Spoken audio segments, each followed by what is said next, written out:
Welcome to Conversations with South Point Hemp, where we extract the BS from cannabis.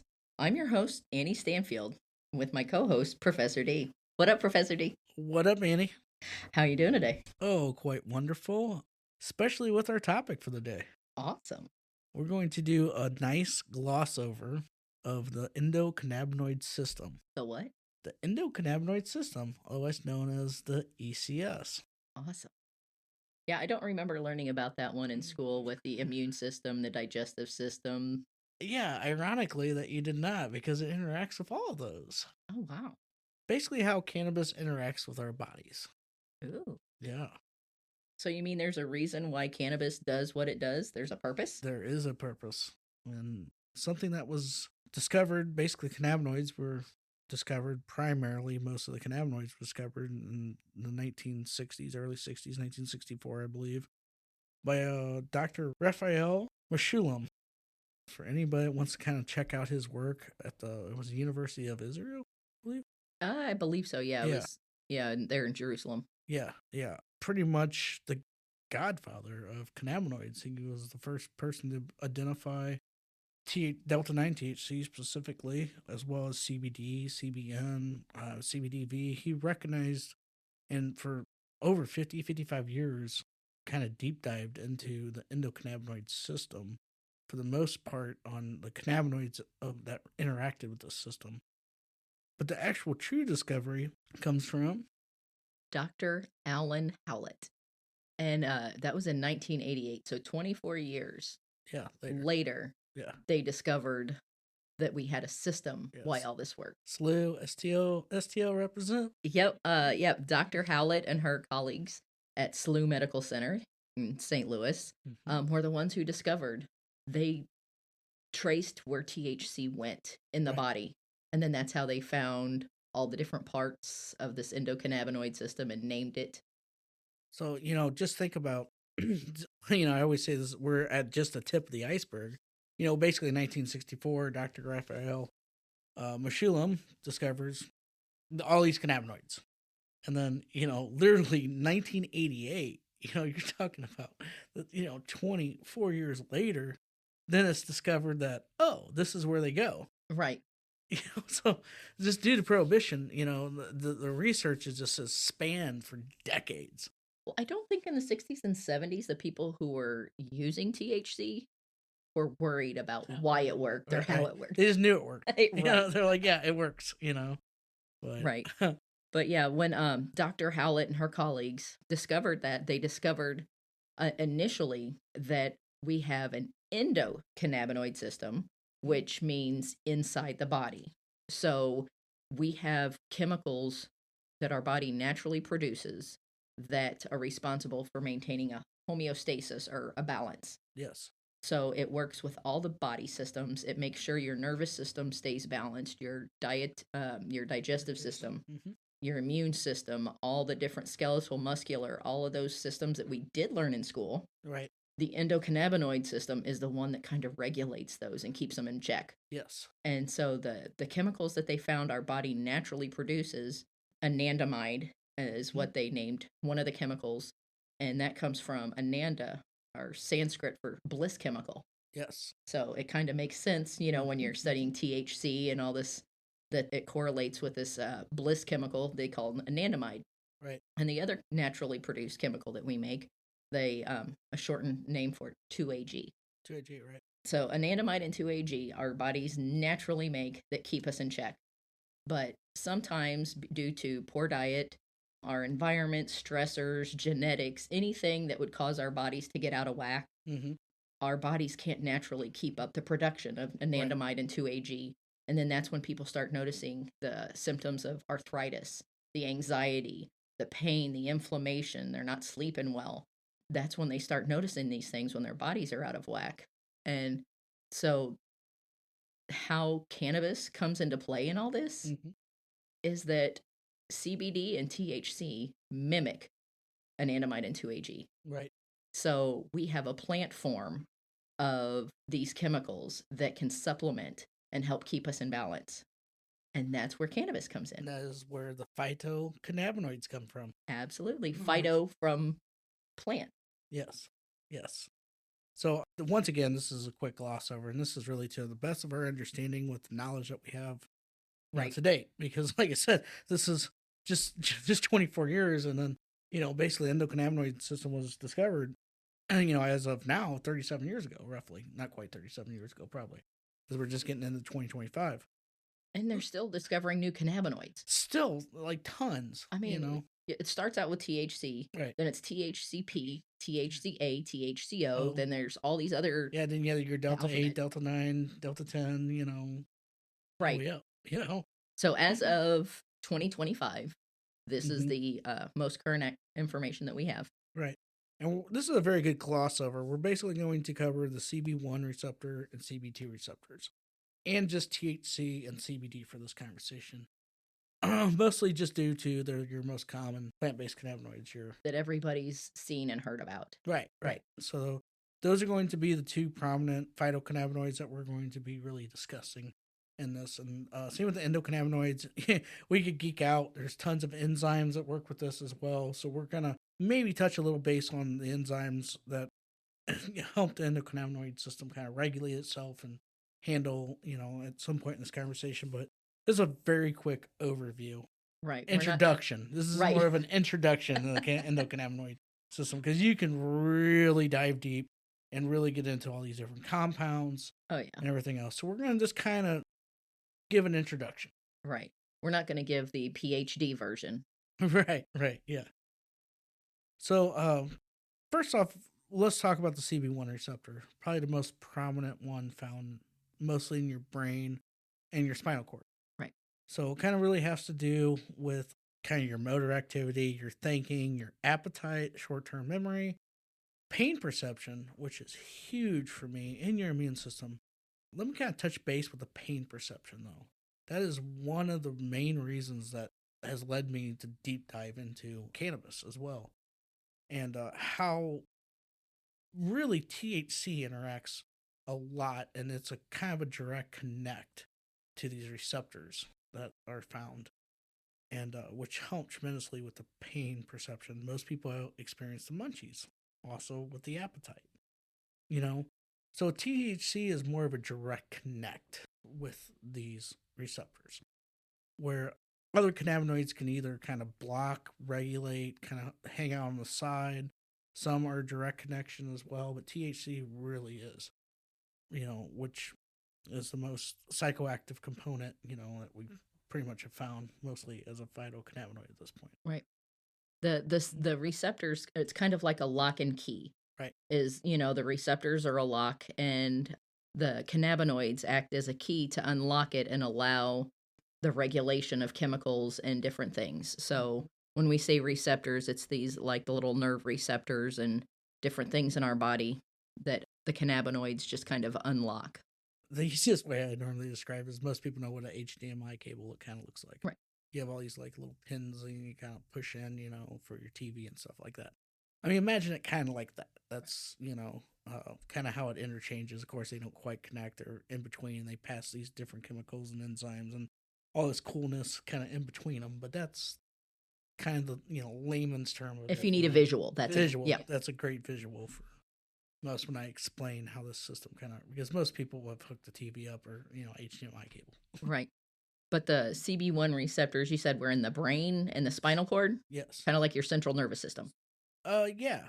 Mostly, I mean, your CB2 receptacles are in your central nervous system as well, but it's really like the core area. You're basically in your spinal cord. From your spinal cord out, you have Your peripheral nervous system. Yeah. nervous system.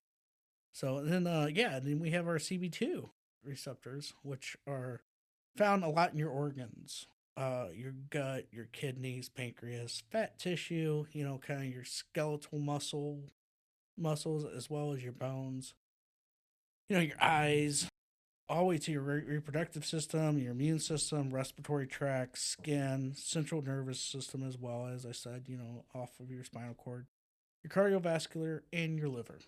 So that's why, like, whenever I take CBD, it will help me sleep, or Yes. somebody else, it'll help them with their anxiety, and somebody else will get Right. pain relief. Yes. Is because it reacts with all those different parts of the body. Mm-hmm. And so, yeah, it's amazing. It kind of, well, when it creates balance, Right. it's specific to your body. Right. So Yeah. And then each cannabinoid is going to interact, either your CB1 or CB2. CB1 is really kind of like your brain activity mostly is the easiest way, where CB2 is more like your body, how it interacts with your body for calming, for your muscles, relaxing hypertension in your, eyes for like glaucoma patient stuff happens to do with the CB2 receptor. and I believe they have one location in the brain where we have zero receptors for CB. There is. So yeah, the one part of our brain where we have zero receptors for cannabinoids Mm-hmm. is the medulla oblongata. Mm-hmm. Bobby Boucher would be proud. I just like saying that word. Yeah, I That's, know, right? Yeah. a geek out for a little bit. But no, that part of the brain is responsible for our breathing, for our heart rate, for our blood pressure, our basic primal like existence. Right. Yeah. And that's why you cannot overdose on cannabis. Nope. So all the people who are out there thinking that they're dying, you think you're going to fall off the earth. Not gonna happen. Right. Not gonna happen. I mean, I lost feeling in my arms and my legs, and for a while when I had too high of a dose. Yeah. And I'm like, I can't feel my arms and legs. Yeah. I knew I wasn't dying because I knew that there was nothing in there that Yeah. would keep me, Right. So That medulla oblongata. there. Another super cool thing about the ECS is also it produces a enzyme that actually helps take away any excessive cannabinoids or the phytocannabinoids, to where that's another reason why you really can't overdose, because once those receptors are filled, they're filled, and Right. you have an enzyme that kind of comes through and kind of clears them out and breaks it down. and then it comes out as urine or your humanly waste. So basically, if you take too high of a dose, Right. and your receptors don't need anymore, you've Right. got all of that floating through your system, Mm-hmm. and your body breaks it down and it urinates it out. Right. So you're basically wasting. I mean, yeah, it's a report. Yeah, I mean, Yeah. that's why people want to do these 1,000 milliliter or milligram, edibles and stuff. It's like your body's only going to balance so much. Right. So, and then from that point, it's going. Your enzymes are going to take over. Right. It can. It's going to become waste. Right. So, yep. So let that be known for you guys out there that you don't need crazy high milligrams, because your body can only handle so many of them. Mm-hmm.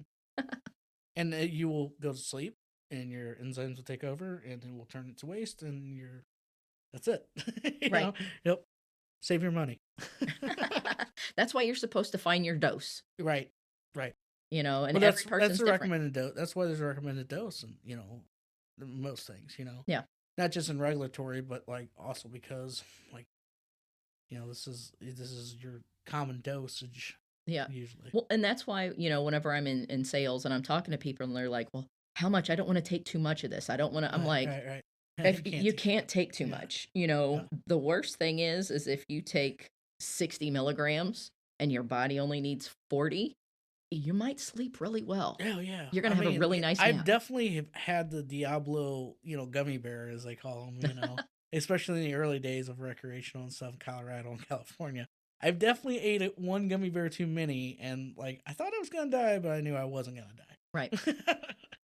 But yeah, it's really nice to know that fact so that you don't have, parents out there, your kid gets a hold of one of your edibles and they're having a really bad time and they're acting lethargic and they're, and it's understandable as a parent to freak out when your kid is, acting, different. But yeah, and one of the neat things is because of the way that CBD attaches to the side, Yes. that it helps modulate and regulate THC. So when you have too much THC in your system, if you have a gummy or something Right. that is too much for you, you can bring that high down with CBD. Yes. So that's another amazing thing. Pumping the brakes with the CBD, as I call it. Yep. Right. It's always good to have a tincture or something because tinctures and smokables or vapes and stuff like that are the quickest ways to get into your system. But yeah, being able to sit there and kind of bring yourself down. Yeah, I mean, even when people are experiencing, high THC can bring on really bad paranoia and anxiety in some people. Right. And that's a lot of reasons why these 911 calls and stuff happen. If they would just know, Like if I just take CBD and I know I'm going to be okay, it's going to really level that out like instantly. It'll Oh, right, pump the brakes, takes away a lot of the anxiety, calms you tremendously actually. right. And another great, I know we're only hitting a couple cannabinoids on this conversation about the ECS, so that's why CBD is really one of the most important ones. Right. So CBD does a whole lot, and it's CBD is short for cannabidiol. yeah, cannabidiol, Cannabidiol. I cannabidiol, put the wrong emphasis on the wrong syllable. and then THC is tetrahydrocannabinol. Right. So Say that 3 times fast. delta 9 tetrahydrocannabinol. But no, so CBD is one of those that in certain terms, when people tend to look at these as psychoactive and non-psychoactive. Right. So the way that the majority of people use it, CBD is considered non-psychoactive, that you don't get high from. Right. THC is considered psychoactive, where you do get high from it. But if you want to get technical, Yeah, it's blissful. it's it's non-impairing. It CBD is is non-impairing. Yes. It's considered psychoactive because definitions. But psychoactive is if it alters your mental state. Right. Is what's considered psychoactive. And if you're taking CBD for anxiety, you're hoping that it alters your mental state. Yeah, you're hoping it does alter your Right. mental state back to a very, focused and calm Right. So reaction. the a more correct term would be impairing as opposed to psychoactive. But in the terms that everybody knows, CBD will not get you high, whereas THC does give you that high feeling. Yeah. But yeah. So And CBD normally doesn't give you the munchies true. because it's mostly, it's not a direct connection with your receptors. It actually kind of hangs out on the side and helps regulate and kind of coats and Right. It's really good for pain, inflammation, anxiety, yes. sleep, your kind of entrance into cannabis. Right. CBD is excellent. Right. I'm a huge believer in ratios though. Right. And not just strictly, I only strictly use CBD or I only use THC, but it's known as the entourage effect. Terpenes play a big role into that also, but a good ratio of cannabinoids is good medicine. Right. Because it is going to interact with these receptors in different ways and either help connect it or balance it or regulate it in some way or shape or form to where you really have a really good kind of medicine. Right. Well, and anytime you can have the whole plant working together, right, you're going to get the best results. Yes. So, in the whole plant will have minute amounts of all the different cannabinoids in it. Yeah. And the terpenes and flavonoids and all these things that we haven't even discovered yet. There's like 400 chemicals in that one plant. Right. Yeah. So and we're talking about 2. Right. I mean, we're not going to run out of episodes at this rate.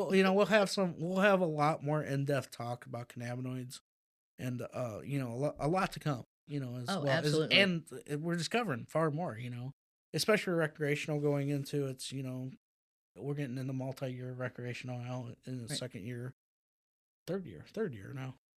I think so, yeah. Yeah, I think we're going on our 3rd year. Whoa, like, what a whirlwind. Right. Yeah. But yeah, CBD is a good entrance cannabinoid. The thing is people are like, well, I don't feel anything. Right. And I'm like, you won't feel anything. Yeah. But you'll notice. But because, when people take some certain medications, they, get a little woozy or a little, lightheaded, whatever. Yeah. But with CBD, you won't notice you'll notice the effects. Yeah. You won't feel anything. You'll notice that you got up out of your chair easier. Right. You'll notice that you slept without tossing and turning. It's really funny, especially with terminally ill people. It's not always them that notice CBD, but it's the people around them. Right. Yeah. Yeah. So. Yeah. And just kind of throw it out there. You're curious and have never used cannabis or anything. Topicals. Oh yeah. If you're really worried about having this high or anything, where the topical is going to really work with your CB2 receptors. So that's in your skin, receptors. And I mean, hands down, CBD and THC topicals for me make a world of difference because I can kind of pinpoint where my pain is and add it and, and not be too heady or anything along that line. Oh yeah. We've got, one of our, customers that I know, he buys our salve Yeah. just for the neuropathy in his legs. Yeah. Yeah. When he Oh, yeah. goes and he gets his Tremendously. Yeah. toenails, done Right. for the diabetes and stuff like that, he will have the ladies put the CBD salve on his legs, and it helps tremendously with the neuropathy. Yes. Yes. Suffering from neuropathy myself, I definitely agree with that one. Yeah. So, yeah, salves are an awesome entrance, Yeah. to everything. That's where most people are like, oh, I don't really want to get high, and I'm like, well, like this is crazy stigma behind like I don't want the psychoactive effect of THC or anything. Well, like that is a really good medicine in its own way too. Right. Because that's gonna help you sometimes just with your thinking and your pain perception, as I was saying as well. But it's it really is crazy how much it will help you focus on some people, and it's helping balance out that endocannabinoid system.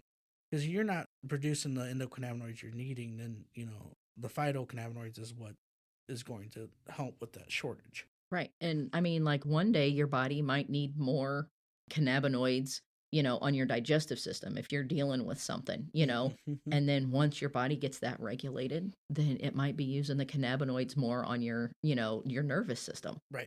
And so I just take it daily. So, Mm-hmm. because I know my body needs it for something. Right. Yeah. There is such a thing as having a shortage of cannabinoids in your system. Being deficient. Just the same as a mineral deficiency or anything else. Right. So Yeah, they're starting to discover that deficiency syndrome. yeah. Yeah. Yes. But So just super neat things. I know this is a big gloss over, and we're just kind of trying to it's an introduction, as I said. introduction, yeah. Oh, We've oversimplified some things, yes, and yes. trying not to go down the rabbit hole and geek out too much. Yeah, yeah. But yeah, Which I'm if sure later on we'll probably revisit. We'll probably have oh yeah, a little deeper dive into the endocannabinoid system. But basically, we wanted people to kind of know how cannabis is going to react with you, how these phytocannabinoids are going to react, well, and your and that there's a endocannabinoids. reason why it works. Our Right, bodies create its own cannabinoids, right, and so we're just supplementing it with things it naturally makes. So it's nothing foreign. right. So once again, a lot of really good literature on this. There's a handful of books that I've personally read. I know some are really big textbooks that Hmm. go into the ECS. A great, fairly quick read is "Cannabis is Medicine" by Bonnie Goldstein, MD. Cannabis is Medicine. Just look that up. Bonnie Goldstein. Believe it's in Amazon. It's around. Yeah, I have a copy of it that's in where my I got my note. copy. Yeah. So That was one of the first books that I read. yeah, and it gets pretty in depth. It's a good one. And then I've also flipped through a big old giant textbook one there. I had my head swimming with all these big 4 or 5 syllable words. Oh yeah. But yeah, the Cannabis is Medicine book Mm, was one of the first ones that I read. And then there's the CBD Oil Miracle mm, by Laura Logano. And so that was another one that kind of, it goes into hemp seed, it goes into CBD oil, and different things. And so the more I found out, the more I just started collecting books right. because you don't learn about it in school. You're No. not, No. and even there's some colleges now that have courses, Right. but it's more growing and cultivating and Cultivating. extracting, and Yeah. it's more that side of things and not so much the endocannabinoid system. Right. Yeah. And so, but yeah, it's there's lots of books out there, lots of videos, lots of knowledge. Knowledge. Yeah. But yeah, Definitely check out Dr. Raphael Washulam. The spelling for that is Mechoulam. And all of his studies, you have you have 5-6 decades of right. research from him, that you can decipher through if you really want to deep dive into this. But incredible for CBD, THC, CBDV, THCV, CBDA, Right. CBGA, all those that Whole alphabet. all the whole alphabet. Yeah, Right. And I mean, like in our previous podcast, when we talked about the history of hemp, they didn't have all this information, yeah, but yet they knew it was medicine. They yeah, knew it worked. They yeah, didn't know why it worked, yeah, but yeah. that's what they, Yeah, thank God for Dr. Raphael that right. to do the studies he did, because you're talking about basically he started doing all this in the 50s, really. I mean, you can only imagine. We'll talk further in future episodes about the reefer madness and Right. the demonization of this plant, and so he was kind of a rebel. He is truly a rebel and kind of a bit of a hero of mine. And he was discovering all this stuff, in depth research. Right. We're talking about some of the cannabinoids I'm working with now are secondaries. He discovered years and years ago, but still there's very little known. He's like, yeah, this is it. This is named. This is identified. Not real sure what it's used for yet. Right. And now we're, fast forward 40, 50 years, now we're starting to realize what these cannabinoids actually do. Right. I mean, we've got cannabinoids for appetite suppressant. Yes. And then there's cannabinoids that give you an appetite. Yes. Right. There's ones, the cannabinoids for weight loss. Right. Yeah. So, I mean, we're going to get into all of these, but this is basically just to kind of familiarize you guys and let you know that there's nothing to be scared of with this plant. No. You can't OD on it. You can't take too much. No. Well, I can take too much. I don't feel good on it. I don't, What you do is just, it takes time. Right. And the whole tolerance thing. Mm-hmm. So, I don't know. I guess we can talk. CBD, you have no tolerance buildup. Right. So once you know your dose for CBD, that's pretty much your dose. Yeah. Whereas with THC, you can you need to take tolerance breaks because your body will build up a tolerance to THC. Mm-hmm. So then you'll notice that I'm having to buy more, having to buy a higher potency, having to buy it more often. Yeah. Because your body will build up a tolerance, and nobody wants to take a tea break. Even with strain specific, you will start to build a tolerance, and that's why I'm a huge strain guy. Or I try to find all these different strains, all these different cannabinoid makeups and stuff like that. Usually, I ingest them or smoke them or consume them by themselves, and then I start doing ratios with them where it makes me feel good, to kind of come up with my medicine. Because every strain could have a different percentage of phytocannabinoids. So definitely, but taking a break, from certain strains, certain stuff like that as well, because you have terpene levels and you have all your secondaries and you got your primaries and you got all this stuff going on. Right.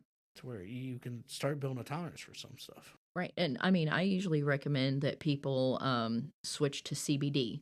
If you need to take a tea break, because you'll still get that pain relief, that anxiety, the sleep, and all that stuff. You just won't get that high feeling, and you might not, you'll have to work your dose out with the CBD. Yeah. But yeah, I mean, I love using slight traces of CBD, with my THC for the entourage effect and everything else as well. So. Oh yeah. But yeah, so we as we've said, the information is constantly changing and evolving, and as we learn new things, then we'll be coming and updating you guys. We thank you for hanging out with us again and kind of learning with us and discovering more amazing things about this plant we call cannabis. So each episode that we have will explore different aspects and benefits. So if you want to keep joining us for the next time, hit like, hit subscribe, hit share. Just we just want to get out to people, and we just want to have these conversations. Right, because the more people are educated, you take the mystique, you take the mystery, and just when you know better, you do better. Right. So we thank you guys, and we also want to thank our sponsor for these episodes. It's a shout out to Mocana O'Fallon. Kevin and Shirley Derby have a store there in O'Fallon right off of Bryan Road and Interstate 70. They're an amazing couple. Their store has all Missouri hemp products. Whoop, whoop. So yeah, they're a huge supporter of the hemp industry in Missouri. They're knowledgeable, and they've got stuff to help you. And so yeah, whether you want the medical side or the rec side, Kevin and Shirley there at Mocana and O'Fallon can hook you up. Oh, thank so you guys. we thank them for sponsoring these episodes for us. So, all right. That's going to wrap up this episode. Yeah, we'll catch you on the next episode. Smoke weed every day.